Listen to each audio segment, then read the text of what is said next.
Nearly half of Americans are living in an area that has an unhealthy amount of air pollution, and it could lead to lung cancer. That's according to data that was recently released by the American Lung Association. And to give you a sense of just how many Americans are living in unsafe conditions, nearly 148 million people live in areas where smog and soot particles make it unhealthy to breathe the air. And that's according to, again, the American Lung Association study on U.S. air quality. Now, smog or ozone had worsened in 22 of the 25 biggest U.S. metropolitan areas, including Los Angeles, Houston, Washington, Baltimore, New York City, and also Chicago. And an important point to mention when it comes to pollution is climate change is actually making it worse, because with temperatures warming up, the pollution actually gets worse. It's harder to clear the pollution. So who's paying the American Lung Association for these bogus theories on our climate change? Fox News is not going to be happy about this.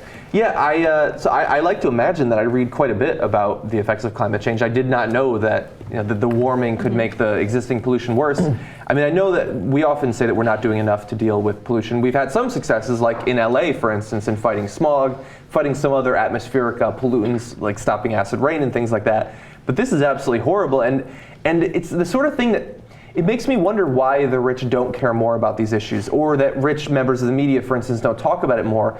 Like, you might have a nice car and you might live in a nice gated community. The pollution can still roll over your area. I mean, if Houston has bad pollution, then if you live in Sugar Land, which is this awesome area, you're getting pollution from Houston. I've read recently that a significant portion of the pollution in San Francisco is generated in China. This is a global problem. We need a global solution. Absolutely, and I think that's one of the biggest challenges, a global solution, because it's not something that U.S. legislators can figure out and fix on their own. Yeah. You have to get cooperation from other countries, and it's really difficult for a country like the United States, who had, this big manufacturing boom at one point and put out all this pollution, to turn around and look at countries like China and say, oh, you're polluting the world, you need to do something to stop it. I mean, well, we still need to say that, I would argue. Of course we do, but our actions need to speak louder than our words. There was a story before, I want to make sure that I couldn't remember the politician's name, but he was all aboard for all of this drilling and oil research, and and it was polluting, really.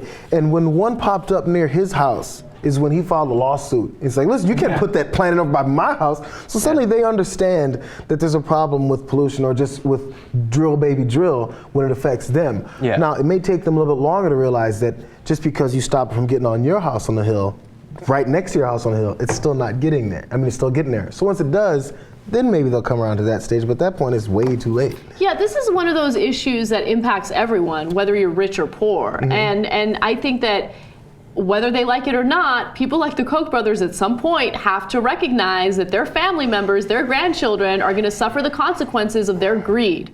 So, I mean, I don't think that's going to be enough for them to change their ways. I mean, they're so adamant about cutting taxes and making sure that they protect their coal companies. But it's the absolute truth. This isn't something that discriminates based on socioeconomic status.